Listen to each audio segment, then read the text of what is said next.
آج ہم معاشرے کے اندر دیکھ لیں کہ ہر بندہ ایک دوسرے سے بیزار ہے، کوئی کسی کو دیکھ کر خوش نہیں آیا، ہر بندہ ایک دوسرے سے بیزار ہے۔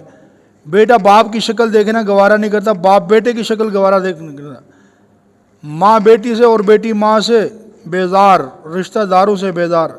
حالانکہ یہ تباہی ہی تباہی ہے، نری تباہی ہے۔ لیکن آج ہماری نماز پہ توجہ ہے، روزے پہ، قرآن پہ، ذکر اذکار پہ، تبلیغ پہ، سب کچھ ہے، لیکن ان باتوں پر ہماری توجہ نہیں ہے۔ اللہ کے محبوب صلی اللہ علیہ وسلم بیٹھے ہوئے تھے صحابہ کے ساتھ، تو آپ علیہ السلام فرمایا کہ اگر اس مجلس کے اندر کوئی ایسا بندہ ہے کہ جس کی کوئی قطع تعلقی کسی کے ساتھ ہے، وہ یہاں سے اٹھ جائے۔ ہم نے ایسی دعا مانگنی ہے کہ کہیں ایسا نہ ہو کہ اس کی نحوست سے ہماری دعا جو ہے قبول نہ ہو۔ تو ایک صحابی کھڑے ہوئے، چلے گئے، پھر آ کے بیٹھ گئے۔ آپ نے پوچھا کہ پہلے چلے گئے تھے اب کیسے آ کے بیٹھ گئے؟ فرمایا میری خالہ کے ساتھ جھگڑا تھا، ابھی میں سلو کر کے آیا ہوں۔ اس لیے قطع تعلقی اتنا بڑا گناہ ہے کہ جس کی وجہ سے انسان کی دعائیں قبول نہیں ہوتی۔